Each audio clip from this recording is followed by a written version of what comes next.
Olá pessoal, bom dia, tudo bem? Meu nome é Guilherme Wilcher, eu sou sócio fundador da Marinho Wilcher Sociedade de Advogados. Nosso escritório atua com 95% dos clientes como empresas, então nós fazemos a defesa e consultoria e assessoria jurídica de todas as áreas do direito, inclusive a área trabalhista. Sou especialista em direito empresarial e também processo do trabalho. E tenho alguns pontos para poder apresentar nessa palestra, pelo convite que foi feito. Me sinto muito feliz de poder dar essa assessoria e algumas dicas, e principalmente levantar pontos extremamente importantes pela visão jurídica. Eu sei que estou falando com profissionais de RH, na maioria do público que está assistindo essa palestra, são profissionais de recursos humanos, contudo, é importante uma visão um pouco mais jurídica do que a administrativa. Sou um pouco suspeito a falar, porque a minha esposa ela trabalha com recursos humanos, trabalha com departamento pessoal, dentro de uma grande empresa, mas constantemente ela pergunta o que a jurisprudência tem decidido, o que o TST tem decidido em relação a determinados assuntos que englobam aí a discriminação no ambiente de trabalho. E é muito importante levantar aspectos que batem de frente exatamente com o que a jurisprudência tem falado. Para quem não conhece esse termo jurisprudência, eu vou até explicar de forma um pouco mais sucinta. A jurisprudência, a definição mais clara e mais didática possível de poder explicar, é quando você tem decisões de vários juízes. Então, o que a maioria dos juízes tem decidido sobre determinado assunto? Tá? E quando eu falo juízes, eu também englobo a segunda instância, né, que é o Tribunal Regional do Trabalho, por exemplo, a instância superior lá, que é o TST, né, Tribunal Superior do Trabalho. O que eles têm decidido sobre determinados assuntos?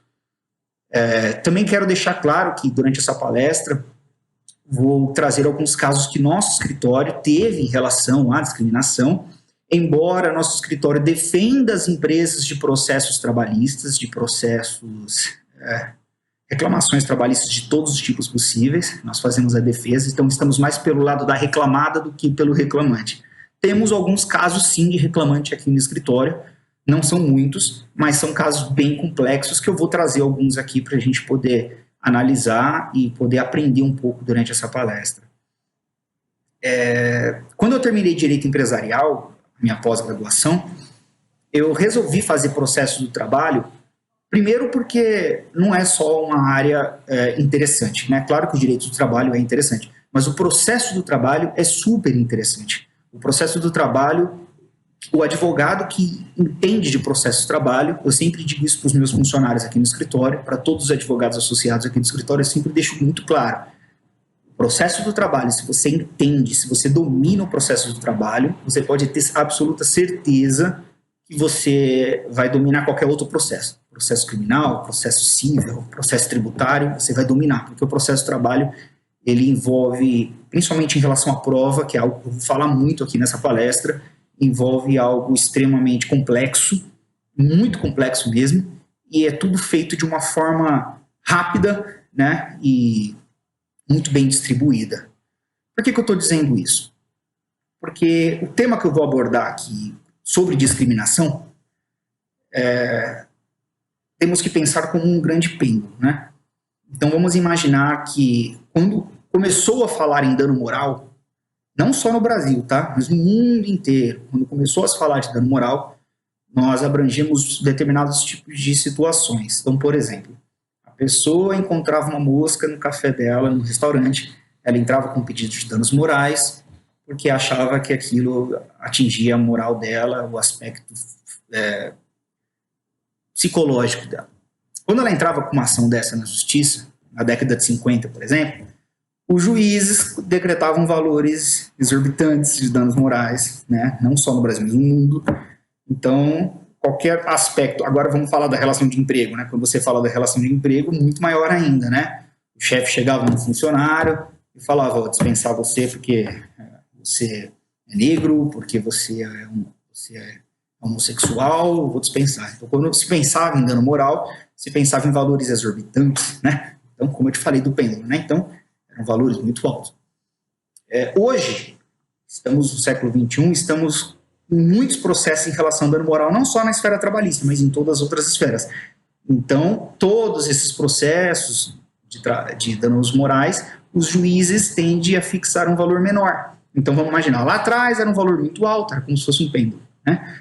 Era um valor extremamente alto. Hoje, os juízes estão fixando valores extremamente baixos para danos morais. E amanhã, esse pêndulo vai se equilibrar e vamos conseguir enxergar. Quando eu falo amanhã, daqui a uns anos, tá? A jurisprudência, os juízes vão decidir de uma forma diferente para conseguir equilibrar um pouco mais. Por que eu estou falando sobre isso? E achei importante trazer esse aspecto nessa palestra. Porque eu defendo hoje um empresário que recebe um processo pedindo 150 mil reais de danos morais, 200 mil reais de danos morais, porque ele foi xingar, porque o funcionário se sentiu ofendido em uma reunião onde ele acabou ofendendo um funcionário naquela reunião na frente de todos. Quando o juiz vai fixar danos morais, primeiro, os juízes, eles atualmente, tá? Os juízes atualmente tendem a fixar valores extremamente baixos, e quando nem fixam danos morais. O que os juízes falam? Que é mero aborrecimento, faz parte do dia a dia, então não vou fixar danos morais. E quando fixam danos morais, são valores extremamente baixos. Ah, Guilherme, dá um exemplo aí. Tá bom, vou dar um exemplo para vocês. Teve um caso onde a gente atuou e o rapaz, eu não posso citar nomes aqui, nem número de processo, até por sigilo aos nossos clientes, mas aonde a empresa, o rapaz, ele acabou morrendo, né? Ele trabalhava com elétrica, né? Ele estava mexendo no painel geral da empresa lá, e tomou uma descarga elétrica muito alta e acabou morrendo. A família entrou no processo, né, pela morte dele, e conseguiu 70 mil reais. Eu não acho que 70 mil reais justifica uma indenização pela morte de alguém, né? Eu fiquei extremamente chateado também com essa decisão, então eu estou dando um parâmetro para vocês. Ah, mas eu assisto as séries lá nos Estados Unidos, é um pouco diferente. Sim, os Estados Unidos são processos milionários quando a gente fala de dano moral, né? Mas aqui no Brasil a gente está no pêndulo baixo ainda. Começamos alto, estamos no pêndulo baixo e vamos um dia conseguir equilibrar, tá?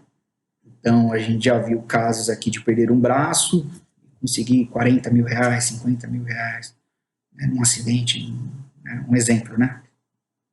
Então você está trabalhando com números que eu não acho consideravelmente altos. Então, se uma pessoa chega aqui e fala assim, um exemplo, eu sou homossexual, por exemplo, e eu entro com uma ação porque meu chefe veio com um tipo de ato discriminatório na frente de todo mundo, ou me tratando de forma discriminatória tão somente pela minha opção sexual, e eu vou achar que eu vou ganhar 50, 70 mil reais de danos morais, não vai.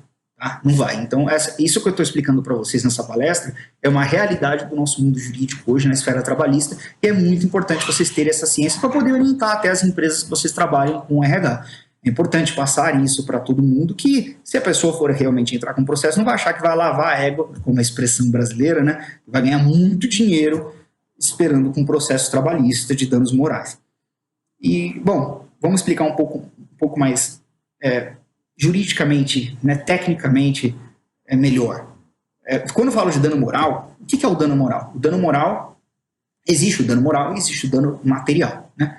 O dano material é quando, por exemplo, no acidente de trânsito, você bateu no meu carro e eu tive que gastar dinheiro para arrumar o carro. Isso é meu dano material. O dano moral é se, por exemplo, você bateu no meu carro no dia do meu casamento, por exemplo. Quando a gente fala de discriminação, a discriminação, ela gera um dano moral porque atingiu o seu íntimo, né? Atingiu o seu foro íntimo, que você tem de mais íntimo dentro de si. Claro que isso é subjetivo, né? Bem subjetivo, assim como pode ser de forma objetiva, pode ser de conhecimento de todos, né? Todos podem acabar decretando que o dano moral é algo muito... atinge muito a objetividade das pessoas. Guilherme, o que você quer dizer com isso? Quando eu falo subjetivo, é uma coisa só sua. Então, por exemplo, você tem uma deficiência física, você tem uma cicatriz no seu rosto, e quando alguém fala daquela cicatriz para você com um funcionário extremamente ofendido, ou quando alguém te faz uma ofensa, uma brincadeira pesada em relação a essa cicatriz, e só você entende o quanto aquilo é pesado para você. Isso é subjetivo. Objetivo é quando todo mundo entende que aquilo foi grosso com você. Por exemplo, se eu falar para todo mundo numa reunião, eu sou chefe, sou superior hierárquico, eu falo numa reunião, que você, por exemplo,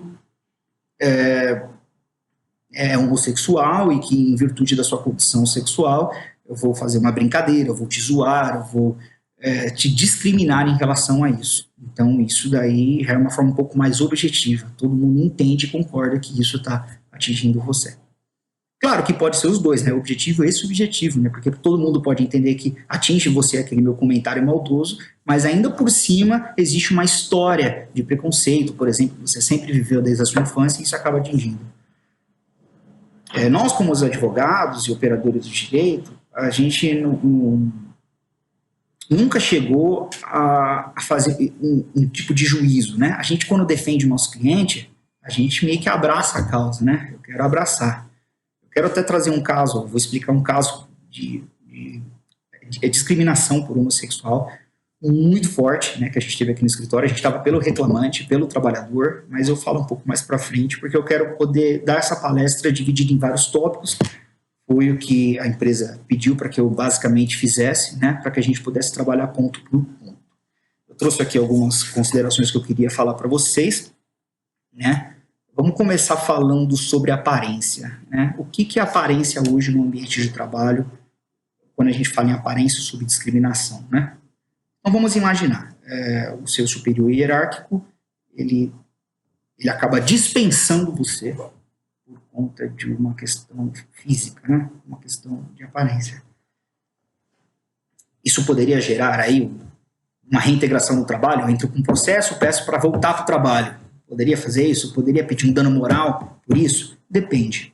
Isso depende daquela balança que eu expliquei, do que é grave o suficiente para o magistrado poder entender. Aí você fala, nossa, doutor, mas o magistrado que entende o quanto é grave a pessoa ser, por exemplo, ser discriminada, ser dispensada porque ela se veste mal, ou porque ela é fisicamente feia, dentro do contexto que a sociedade entende como feio, como bonito. Quem decide isso é o magistrado? Sim, o magistrado entende isso principalmente com base nas provas, né? Eu ouvi todas aquelas testemunhas, né? Todo mundo vai falar o quanto isso repercutiu para poder fazer a dispensa ou não. Não só testemunhas, mas documentos, e-mails trocados servem como prova. Tá? Aparência cabe sim como discriminação? Cabe sim. Tem casos, não são muitos, tá? A maioria dos juízes entende que isso, até porque vocês sabem que no nosso Brasil você pode fazer uma dispensa.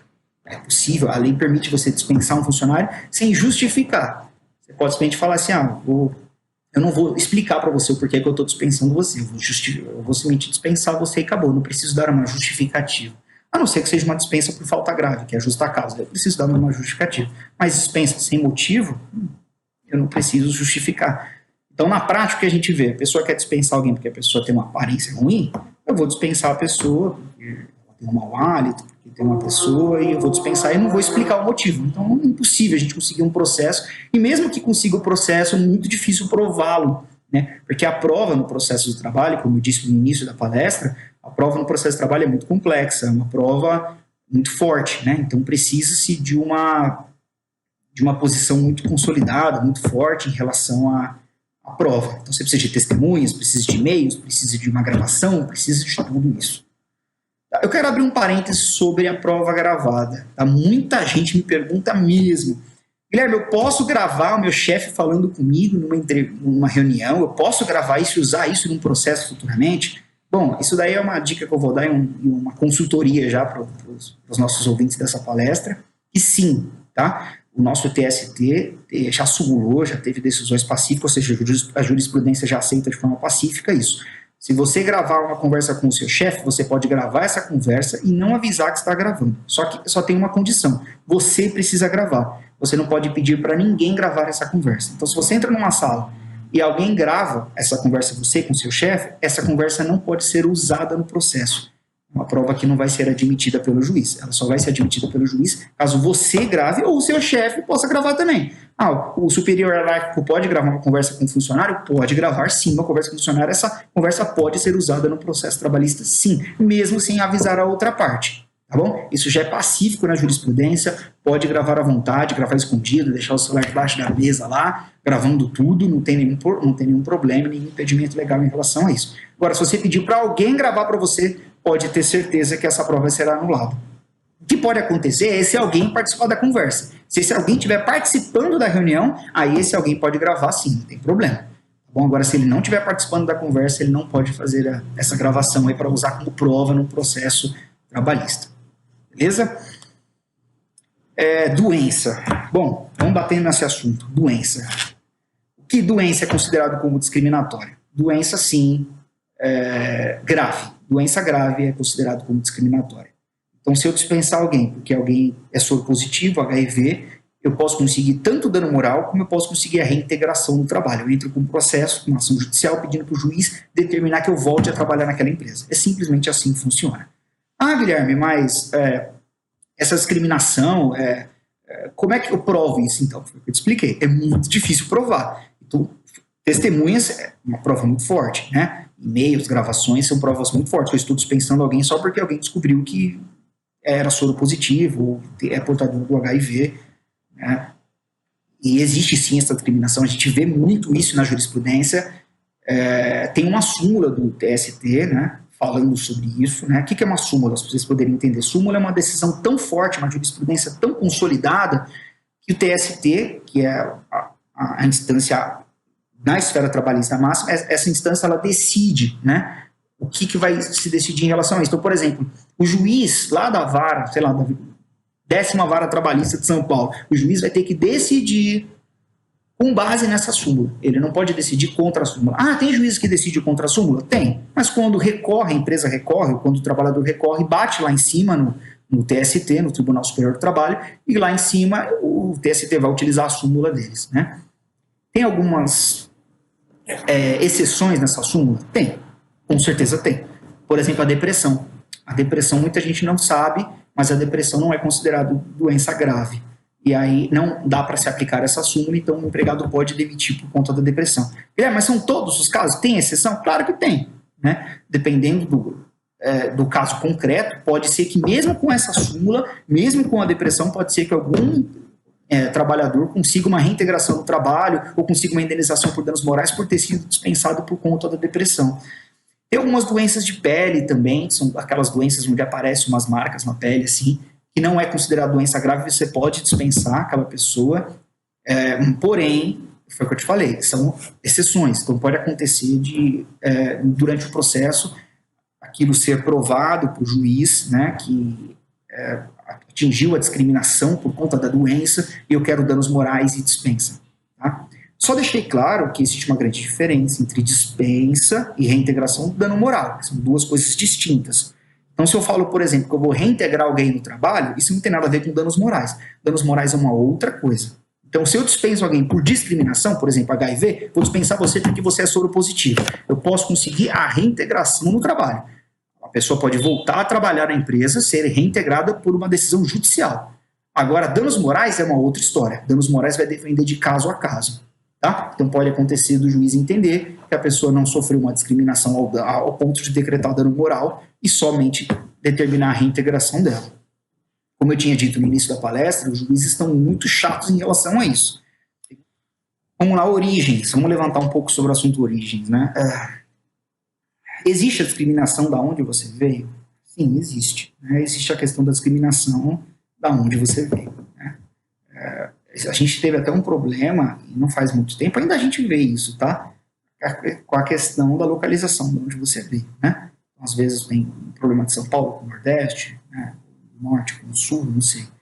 Isso é discriminação? Sim. Cabe dano moral? Sim. Cabe reintegração no ambiente de trabalho? Sim. Se for provado por testemunhas e provas, com certeza você pode pedir a reintegração por conta de você ter sido dispensado, por você ser do Sul, por você ser um nordestino, por você ser da Amazônia, não sei, né? Dependendo de onde você pode sofrer algum tipo de discriminação e acionar, sim, um advogado. O advogado ele vai entrar com uma ação judicial e nessa ação judicial ele vai pedir danos morais ou a reintegração dependendo do caso. Tem funcionários que falam, eu não quero mais pisar na empresa. A pessoa falou que eu era de um lugar e esse lugar é um lugar, a pessoa é preconceituosa do lugar onde eu venho, então eu quero conseguir sim. Ah, eu sou estrangeiro, eu posso conseguir? Por exemplo, eu sou chinês, eu estou sendo discriminado porque na China que começou lá o coronavírus, meu chefe quer me dispensar, ele está com ódio de mim, assim como teve um caso em Londres de pessoas que agrediram um chinês lá no metrô, só porque na China começou o coronavírus, e eu quero dispensar esse funcionário aí por ser chinês, pela origem dele. Cabe indenização por danos morais? Com certeza. Né? Cabe reintegração? Com certeza.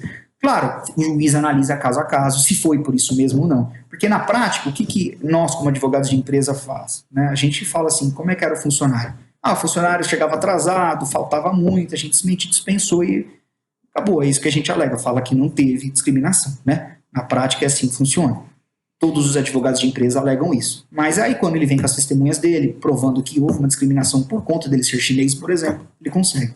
Mas é estrangeiro, não é brasileiro, cabe dano moral? Cabe dano moral sim, mesmo sendo estrangeiro. Tá bom? Nossa lei é bem clara em relação a isso. E reintegração também. Racismo, gente. Bom, racismo é meio óbvio, né? Se eu falar de racismo aqui com vocês, eu vou chegar num ponto aqui onde a gente vai meio que empacar, né? Falar assim, nossa, passo 300 horas aqui falando sobre racismo. O racismo, as pessoas tendem a ter um posicionamento de que, como faz muito tempo, né, que a escravidão passou, e aí a gente não pode tratá-los de forma desigual, né? O que acontece? Embora muitas pessoas com posicionamento de direita, não de esquerda, politicamente falando, pense dessa forma, existe sim um estigma negativo sobre o racismo, principalmente em relação ao racismo e em relação a pessoas negras. O que acontece? O racismo, ele é grave, sim, tá? Grave, é um crime, né? Então, o racismo, além da discriminação, atingir a empresa de forma por danos morais, pode a empresa e o superior hierárquico responder criminalmente por isso, tá? E quando eu falo criminalmente, é você poder ser preso, tá? Até porque o crime de racismo nem admite fiança, você vai preso mesmo. Mas a empresa está respondendo por crime, a empresa vai presa? Não, é o administrador da empresa que vai preso por ele ter permitido uma atitude racista na empresa. Tá? Então, quando um supervisor trata um funcionário com racismo, quem responde é a empresa mesmo que o administrador da empresa. Então, por isso que você tem que contratar muito bem seus supervisores e orientar que você não pode ter nenhum tipo de atitude racista. Mas o que é uma atitude discriminatória racista? O que eu vou falar agora vale para tudo, tá? Então, por exemplo, você tirar a pessoa, passar menos trabalho para ela, isso é um tipo de discriminação. Então, um funcionário está lá, você fala, vou passar 10 trabalhos para um, 10 trabalhos para outro e um trabalho para aquela pessoa. Isso é racismo. Isso é discriminação. Tá? Pode ser por racismo, mas é discriminação. Eu vou tratar esse funcionário de forma desigual. Tudo que eu for falar de ruim na empresa, eu vou apontar esse funcionário numa reunião para todo mundo ver. Isso é discriminação. Eu vou pegar no pé desse funcionário mais do que dos outros. É uma forma de discriminação. Tá? Então, o funcionário ele se sente excluído, se sente diferente. O tratamento dele é diferente, em virtude da cor, da opção sexual, de uma doença, seja o que for. É discriminação, cabe dano moral e também cabe a reintegração no caso de dispensa por discriminação. Tá bom? O que é importante lembrar é que cada caso a fixação do dano moral é diferente. Fica a critério do juiz poder fazer essa fixação. Lembrando que estamos numa fase do pêndulo ruim, onde todos os danos morais estão sendo fixados valores muito baixos ou até mesmo zero de dano moral. Tá bom? Os juízes costumam falar assim, entendimento desse juízo que não houve danos morais. As explicações são simples, a gente entra com recurso, joga para o tribunal, mas mesmo assim, em caso de danos morais, é bastante complexo. Tá? Racismo é muito grave, então qualquer tipo de atitude discriminatória com aquele funcionário, mesmo que não seja racismo, por exemplo, eu tenho um funcionário negro que eu estou discriminando ele, deixando ele fora da reunião, tratando ele de forma diferente, eu chamo todo mundo para almoçar, não chamo ele, eu estou discriminando aquele funcionário. Mesmo que não seja por racismo, ele pode entrar com pedido alegando que é por conta do subjetivo, que eu já tinha explicado um pouco antes aqui nessa palestra. O subjetivo dele acredita que seja em virtude da cor dele. Isso faz com que ele possa pedir danos morais e ingressar com uma ação criminal também, né? E a ação criminal por racismo, foi o que eu te expliquei, pode dar até cadeia. Tá bom? Homofobia. Vamos falar de homofobia.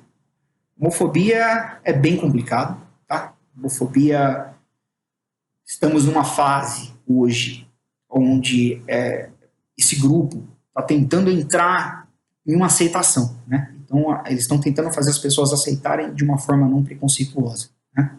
E por que eu digo isso, né? O homofóbico hoje, que tem raiva, ou é por uma questão religiosa, ou é por uma questão de criação dos pais, não sei. Mas a gente vê muito isso mesmo, muito. Se você jogar no Google aí e procurar casos de homofobia no TST, você vai achar vários, tá? O TRT da segunda região aqui de São Paulo, você vai achar vários casos de homofobia. Tá? É ruim na relação de trabalho? É péssimo. Tá? Cabe danos morais? Com certeza. Cabe reintegração no caso de dispensa por conta da homofobia? Cabe reintegração no trabalho, sim. O juiz obriga o cara a voltar a trabalhar. Entendeu? E como que isso funciona na prática? Como é que eu provo isso? A discriminação do homossexual é uma discriminação, em virtude dele ser homossexual, é uma discriminação muito subjetiva também, porque às vezes eu posso não deixar ele participar da reunião, tratar ele de uma forma um pouco diferenciada, dar menos trabalho, colocar ele de forma mais isolada, mas aquele funcionário se sentir discriminado tão somente por conta da sua condição, da sua opção sexual. E como que isso, por exemplo, eu vou até citar um caso aqui do escritório que acho importante eu citar, não vou falar de nomes, mas o que aconteceu? Ele era homossexual, ele trabalhava com uma grande empresa de fast food, né? E o supervisor dele, extremamente, né, abusivo em relação à opção sexual dele, falava assim: olha, você chegou atrasado, você vai ser punido de uma forma um pouco mais rigorosa, e ficava fazendo brincadeiras e situações, brincadeiras um pouco mais pesadas. Que tipo de brincadeiras ele fazia? Ele falava: olha, já que você é homossexual, usava outros termos, né? Já que você é viado, você é gay, você não vai almoçar com a gente, né? Você vai ter que trabalhar até mais tarde. Inclusive, ele chegou a falar da mãe dele, né? Fala assim: a sua mãe, não sei como é que ela conseguiu te criar, não sei como é que ela conseguiu... E ele era o supervisor dela, né? O supervisor desse funcionário. Esse funcionário veio ao escritório porque ele foi obrigado a pedir demissão. Então, eu vou entrar um pouco nas questões legais aqui para vocês poderem entender. Então, o chefe falou assim: ó, faz a carta pedindo a demissão aí, porque eu não vou aceitar um viado trabalhando na minha equipe. Quando ele fez a carta, ele veio direto no escritório. Ele ficou com muito medo, ficou com medo até de ser agredido, porque era um supervisor muito violento. Ele veio ao escritório, a gente orientou: vamos fazer o boletim de ocorrência, acompanhamos na delegacia, ele fez o boletim de ocorrência. Depois que fez o boletim de ocorrência, entramos com uma ação pedindo anulação do pedido de demissão, pedindo a anulação. Depois da anulação, pedimos a rescisão indireta, para que ele recebesse todos os direitos dele, inclusive indenização, por danos morais em virtude da homofobia. Foi um processo bem interessante, porque todas as testemunhas confirmaram a abusividade do patrão, do supervisor, né? Mas, enfim, ele não ganhou muito dinheiro, como eu disse, né? Existe essa questão do pêndulo. A gente pediu um valor exorbitante, mas o juiz fixou um valor baixo, não tão alto assim. Contudo, ele se sentiu bem. Ele falou: a justiça foi feita, eu consegui sair de cabeça erguida, entendeu? E me sinto muito melhor por isso. Voltando um pouco no ponto do racismo, eu lembrei de um caso que a gente teve. Eu disse que ia trazer alguns casos para cá, eu vou lembrar mais um que a gente teve. A gente estava pelo trabalhador também. Ele foi acusado de roubar uma carteira, né? E aí teve um vídeo dele passando com uma carteira na mão, né? E só por ele passar com aquela carteira na mão abusaram. Ele era negro, né? Ele sofria preconceito, 95% dos funcionários da empresa eram brancos. Ele foi acusado de roubar, sendo que ele não foi. Foi um processo bastante complicado, porque envolveu a questão criminal. Ele foi acusado de roubar a carteira de um cliente da empresa, não foi nem de um funcionário. Enfim, deu um processo muito grave aí, e em virtude disso. Eu sei que parece horrível o que eu vou dizer, mas a gente atuou num caso criminal também em relação ao racismo, que é importante eu deixar claro aqui, embora não seja trabalhista, onde a gente pediu o reconhecimento da vítima. Então a vítima foi até a sala de reconhecimento, olhou na janela e viu 3 pessoas para reconhecer quem foi que roubou ela, né? E aí tinham 2 brancos e um negro. O nosso cliente era o negro. Na hora a gente pediu a anulação do ato e pediu para o juiz remarcar um outro reconhecimento onde colocassem 3 negros, porque aquilo foi muito racista, muito específico. É um exemplo de como a justiça funciona hoje no nosso país. Extremamente triste você ter que passar por uma situação dessa e ter que ouvir uma questão dessa. Bom, vamos lá. Transfobia, né? Se eu falar dessa questão da transfobia, que é aquela questão da pessoa, né, que fez a mudança de sexo, né, ou se não fez a mudança de sexo, se veste de uma forma diferente, eu vou ressaltar que eu trabalhei 2 anos na Defensoria Pública do Estado com um processo de retificação de assento. O que significa isso? Eu atendia muitos travestis, né, muitas pessoas que acreditavam que estavam no corpo de uma mulher, o que estava no corpo de um homem, né? Eles não aceitavam o corpo que tinha. Então existia um estudo psicológico onde um psiquiatra, uma equipe, assinava de que essa pessoa não estava nas condições de aceitar o próprio corpo, né? Inclusive, quando eu fiz a meu TCC sobre eutanásia na época da faculdade, eu achei um caso de uma mulher que conseguiu eutanásia porque o Estado não permitiu dela fazer a cirurgia, paga pelo Estado, porque ela não tinha condições de fazer, de troca de sexo, e ela conseguiu o pedido de eutanásia judicial, e o judiciário aprovou que ela fizesse pudesse morrer a eutanásia, né? Algum médico, o Estado matou essa pessoa com o consentimento dela, em virtude que ela não aceitava o próprio corpo. Eu vi isso com os meus olhos, as pessoas não se aceitam no corpo daquele sexo que ela tem. Então, se isso é uma condição que a pessoa exerce, tem essa condição, é evidente que é diferenciado, né? Cabe indenização por danos morais? Com certeza. Cabe reintegração por dispensa no caso discriminatório? Com certeza. Tá? O que eu quero levantar para vocês aqui?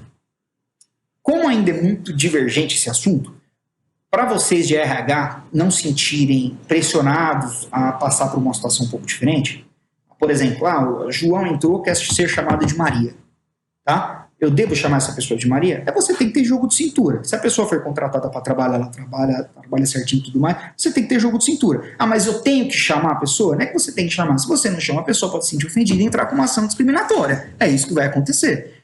Guilherme, mas ela é Maria, sendo que é João. No documento é João, mas ela quer ser chamada de Maria. Como é que faz? Bom, a nossa jurisprudência entende que o juiz tem que atestar que ela é Maria. Se tiver uma decisão judicial atestando que ela é Maria e pronto, porque os RGs dela, todos os documentos serão trocados para Maria. É assim que funciona. Mas se não tiver, eu devo chamar, mesmo ela não tendo uma decisão judicial, mesmo não estando no documento, eu devo chamar ela de Maria? Se ela pediu para ser chamada de Maria, vamos ter bom senso, gente. Vocês trabalham com recursos humanos é lidar com pessoas, tem que ter jogo de cintura. Evitar um futuro processo. Mas ela tem chance de ganhar o processo mesmo não tendo uma decisão judicial decretando que ela é Maria? Pode ser que sim, pode ser que ela ganhe sim, tá? Porque ela vai provar por testemunhas que ela sempre foi chamada de Maria no bairro, todo mundo conhece como Maria e você discriminou e dispensou essa pessoa ou agiu de forma discriminatória na empresa tão somente pela condição dela se vestir como mulher ou como homem, dependendo da situação. Então, gente, jogo de cintura é fundamental, tá? Deficiência, eu queria falar um pouco sobre deficiência. Gente, a gente sabe que existe uma lei, a gente sabe que as empresas grandes hoje trabalham muito bem com essa questão da deficiência, mas isso daí é uma questão que tem que ser levantada e tem que ser tratada com muito cuidado, tá? Quando a gente fala de desigualdade, a gente fala que tem que trabalhar com a equidade, eu costumo dar o exemplo, né, da pessoa que está tentando assistir o jogo atrás do muro, né? Se eu dou um barril para cada pessoa, uma baixinha e uma alta, e as duas pessoas subirem no barril, uma vai ver melhor o jogo, a outra, se bobear, nem vê de tão baixinha que é. Então eu tenho que dar um barril um pouco maior para a pessoa baixinha, né? A pessoa baixinha recebe o barril maior, ela vai conseguir assistir o jogo, e a pessoa maior recebe um barril menor, porque é por conta dessa igualdade. Então eu tenho que favorecer um pouco melhor. Então a pessoa que tem deficiência, ela tem que ter um tratamento diferente. Vou tratar igual para ela não se sentir mal. Não é bem assim que funciona. Você pode tratar ela igual a todo mundo, né? Mas vamos imaginar uma pessoa que está em cima da cadeira de rodas e ela tem problemas psicológicos em virtude disso. Ela não tem uma vida normal dentro da cabeça dela, ela não está resolvida. Tem muitos deficientes que estão resolvidos. Eu tenho amigos deficientes que estão muito bem resolvidos com isso e não se importam. Mas se você tratar de forma desigual ou de forma igual àquela pessoa, não dando uma certa vantagem um pouco a mais, pode ser que essa pessoa queira entrar com uma ação e você perdeu o processo por isso. Bom? Porque eu vou dar 100 fichas para todo mundo, 100 relatórios para cada funcionário. O deficiente eu vou ter que dar 100 relatórios também, porque eu acho que essa deficiência não atinge. Vamos colocar que seja dessa forma. Quando ele não entrega o relatório e você dá uma bronca nesse funcionário porque ele não conseguiu entregar, ele pode justificar que é em virtude da deficiência dele e com certeza, se for virar processo, a sua empresa vai perder. Guilherme, mas que tipo de posicionamento é esse? Gente, vamos lá. Eu quero falar um pouquinho sobre a esfera trabalhista. Existe uma questão chamada direito potestativo. O que é direito potestativo? É uma posição que você está um pouquinho melhor do que a outra pessoa, né? Uma posição de poder sobre a outra. Então, a esfera trabalhista é direito potestativo. Funcionário, ele é muito mais fraco do que o empresário. O empresário é mais forte, o empresário ele consegue agir de forma mais poderosa em cima do funcionário. Então, é claro que quando a lei vai ser aplicada, o funcionário tem que ter uma coisa a mais, né? Uma equivalência a mais, ele tem que ter algo um pouco melhor. Por conta disso, é muito importante que o funcionário tenha um tratamento diferenciado. Né? Ser empresário no Brasil é difícil, eu fiz pós-graduação em Direito Empresarial para ajudar o empresário e sei que é difícil, mas eu não deixo de descartar que o funcionário ele tem que ter um tratamento diferenciado, sim. Tá? Que nem o consumidor, por exemplo. Se eu sou um consumidor, comprei um produto e esse produto veio com defeito, quem é mais forte? A empresa que eu comprei o produto ou eu como consumidor? A empresa. Então é claro que no processo eu vou ter um pouco mais de facilidades. Né? Vai ser um pouco mais fácil para mim ter vantagens do processo. Que tipo de vantagens são essas? Vamos imaginar numa audiência onde eu tenho que provar o que eu aleguei. Tudo que eu alego eu tenho que provar. Na trabalhista, pode ser que o juiz fale que a empresa tem que provar o que o trabalhador está alegando. Ele pode fazer essa troca, que chama inversão do ônus da prova.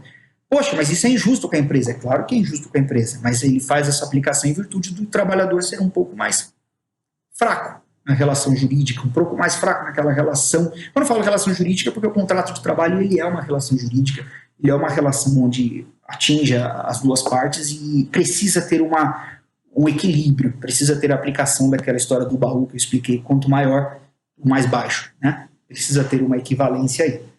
Essa questão do deficiente é muito importante trazer esses aspectos de forma um pouco mais vantajosa para o deficiente, tá?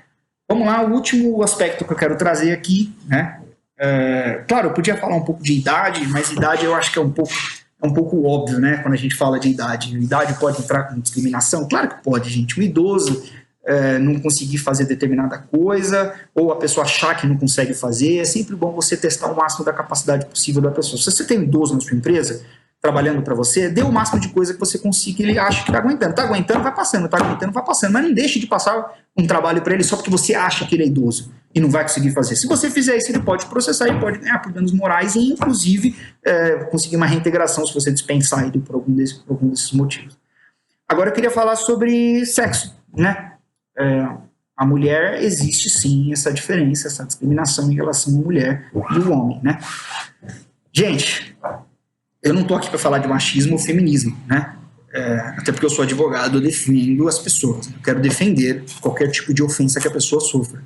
Mas não é para você, como supervisor hierárquico, deixar de passar algo para uma mulher ou deixar de dar uma oportunidade dela provar o potencial dela tão somente pelo fato dela ser mulher.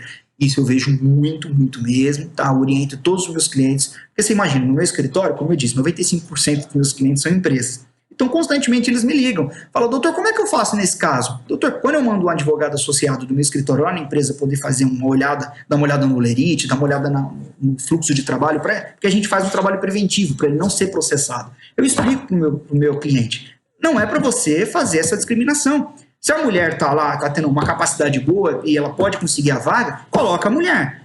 Entendeu? Dá uma oportunidade dela mostrar quem ela é. Não é porque está o homem e a mulher que você vai dar a oportunidade primeiro para o homem. Não é bem assim que funciona. Estamos num século diferente, as mulheres estão dominando. Inclusive, eu vejo mais juízas trabalhistas do que juiz homens. Eu vejo muito mais juízas, eu faço muito mais audiência com juízas do que com juiz. Então, se você fizer alguma discriminação em relação dela ser mulher, com certeza você vai levar uma paulada no processo trabalhista, né? Vai sofrer, sim, porque essa discriminação acontece mesmo, tão somente pelo fato dela ser mulher. Eu vejo isso com muita frequência. Então, eu preciso que vocês orientem os seus clientes aí a fazer um trabalho um pouco diferenciado. Bom, não falei exatamente de tudo que a gente pode englobar, mas eu dei uma palestra onde eu pude passar para vocês aspectos relevantes sobre a discriminação.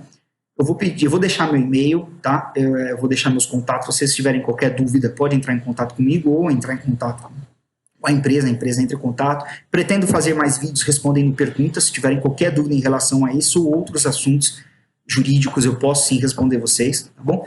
Quero agradecer, porque foi um grande prazer eu conseguir trazer esses aspectos e acredito que qualquer outra dúvida e acredito que depois dessa palestra a visão de vocês tenha mudado um pouco em relação ao que acontece hoje na esfera jurídica nos tribunais de justiça. Não estou aqui para desanimar, mas estou aqui para explicar que é um momento, é uma fase. uma hora esse pêndulo vai se equilibrar e vamos conseguir uma indenização um pouco mais razoável para os processos onde envolva discriminação. Tá bom? Um grande abraço a todos e boa sorte em relação a esse problemaço da pandemia que a gente está passando. Espero que Deus vai ajudar a gente aí para passar por cima disso daí. Tá bom? Grande abraço.